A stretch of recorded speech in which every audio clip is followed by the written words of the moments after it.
Seiring dengan gelombang teknologi dan media sosial, satu fenomena yang berhasil menarik perhatian jutaan pasang mata di seluruh dunia adalah mukbang.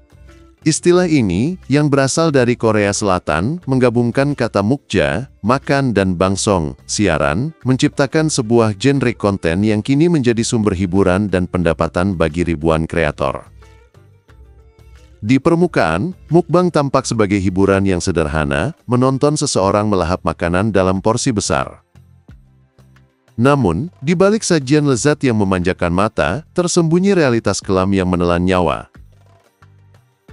Kematian tragis 5 individu yang terkenal dalam industri ini seharusnya menjadi pengingat yang menyentak bagi kita semua, bahwa hiburan ekstrim memiliki harga yang sangat mahal, kadang-kadang dibayar dengan nyawa. Agent Keter, tragedi seorang bintang TikTok. Pada tanggal 7 Maret tahun 2025, dunia dikejutkan oleh kabar kematian seorang bintang TikTok asal Turki, Agent Ster. Dikenal karena video mukbangnya yang ekstrim, Enter meninggal pada usia 24 tahun setelah berjuang melawan komplikasi kesehatan yang serius. Kondisinya mulai memburuk secara drastis 3 bulan sebelum kematiannya, membuatnya harus dirawat di rumah sakit. Obesitas, yang merupakan dampak langsung dari kebiasaan makan berlebihan, menjadi biang keladi dari serangkaian masalah kesehatan yang dihadapinya. Laporan dari Turkey Today menyebutkan bahwa Keter adalah sosok yang sangat populer dengan jutaan penonton yang setia. Namun, kondisi kesehatannya yang terus menurun memaksa dirinya untuk menghentikan siaran langsung. Di antara penderitaan yang ia alami adalah kesulitan bernapas dan memar pada tubuh, yang kemungkinan besar disebabkan oleh tekanan pada pembuluh darah akibat imobilitas. Dalam video terakhirnya di TikTok pada tanggal 15 Oktober tahun 2024, Keter bahkan sempat mengumumkan usahanya untuk mengurangi konsumsi garam, sebuah upaya yang menunjukkan kesadarannya akan risiko yang ia hadapi. Sayangnya upaya tersebut datang terlambat, dan kepergiannya menjadi pengingat pahit tentang batasan fisik manusia yang tak bisa dinegosiasikan. Tragedi berikutnya datang dari Tiongkok, di mana seorang YouTuber mukbang, Pan Shuoing, meninggal dunia secara tiba-tiba saat siaran langsung pada tanggal 14 Juli tahun 2024. Wanita 24 tahun ini dikenal karena tantangan makan ekstrimnya, di mana ia bisa melahap lebih dari 10 kg makanan dalam satu sesi, dan melakukan siaran selama lebih dari 10 jam setiap hari. Pan Shuoing memulai karirnya di mukbang setelah terinspirasi oleh kesuksesan finansial teman sekelasnya. Awalnya, ia hanya mengonsumsi beberapa kilogram makanan, tetapi kebiasaan ini meningkat secara drastis seiring dengan popularitasnya. Meskipun orang tuanya telah berkali-kali menasihatinya untuk berhenti, Pan meyakinkan mereka bahwa ia bersedia menanggung resiko. Namun, resiko tersebut akhirnya terwujud.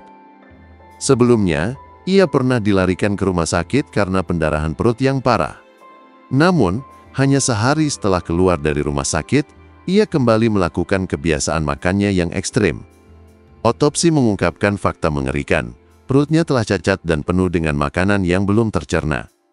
Kematian Pan memicu perdebatan sengit di Tiongkok mengenai perlunya regulasi yang lebih ketat terhadap konten mukbang dan mempertanyakan batas aman dalam industri siaran langsung.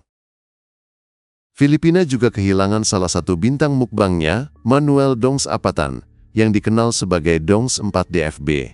Dengan lebih dari 457.000 pengikut, kematiannya yang mendadak pada usia 38 tahun mengejutkan banyak orang. Sehari setelah mengunggah video mukbang ayam goreng dan nasi, ia dikabarkan meninggal akibat serangan jantung. Pemeriksaan medis lebih lanjut mengonfirmasi bahwa ia mengalami stroke hemoragik yang disebabkan oleh pembekuan darah di otak. Menurut pakar kardiologi terkenal di Filipina, Dr. Tony Liachun, kematian Dongs sangat mungkin berhubungan dengan kebiasaan mengonsumsi makanan tinggi garam dan lemak dalam jangka panjang, yang menyebabkan hipertensi dan pecahnya pembuluh darah di otak. Meskipun sang kakak, Lia Apatan, membantah bahwa Dongs mengonsumsi semua makanan yang ditampilkan, insiden ini tetap memicu diskusi serius tentang bahaya pola makan ekstrim terhadap kesehatan, terutama bagi mereka yang terpapar risiko secara terus-menerus. Kel 503, spekulasi dan obesitas sebagai faktor. Di El Salvador, komunitas mukbang juga berduka atas kepergian Landerbird, yang lebih dikenal sebagai Kel 503. YouTuber populer di Amerika Latin ini meninggal pada usia 37 tahun. Meskipun penyebab resmi kematiannya tidak diungkapkan oleh keluarga, banyak yang berspekulasi bahwa ia mengalami serangan jantung, mengingat kondisi fisiknya yang obesitas. Kel 503 memulai karirnya di YouTube pada 2012 dan berhasil mengumpulkan lebih dari 178.000 pelanggan. Kontennya yang beragam membuatnya menjadi salah satu tokoh mukbang paling dikenal di wilayah tersebut. Namun, obesitas yang ia derita diduga menjadi faktor risiko utama. New England Journal of Medicine melaporkan bahwa peningkatan indeks massa tubuh BMI secara signifikan meningkatkan risiko kematian akibat penyakit kardiovaskular. Peringatan serupa juga dikeluarkan oleh Pusat Pengendalian dan Pencegahan Penyakit (CDC) Amerika Serikat, yang menekankan bahwa obesitas dapat meningkatkan risiko serangan jantung dan penyakit kronis lainnya.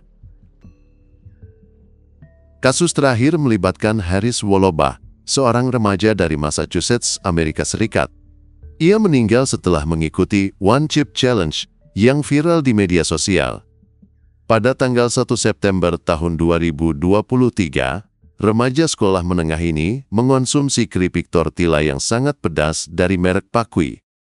Otopsi menunjukkan bahwa Harris mengalami serangan jantung paru-paru, cardiopulmonary arrest, yang dipicu oleh konsumsi capsaicin dalam konsentrasi tinggi, bahan aktif yang memberikan rasa pedas pada cabai. Laporan juga mengungkapkan bahwa Harris memiliki kelainan jantung bawaan yang tidak diketahui sebelumnya. Meskipun merek Paki mengeluarkan pernyataan duka cita, insiden ini menimbulkan pertanyaan serius tentang bahaya tantangan makanan viral yang melibatkan bahan ekstrim dan dampaknya terhadap kaum muda, terutama mereka yang mungkin memiliki kondisi kesehatan tersembunyi.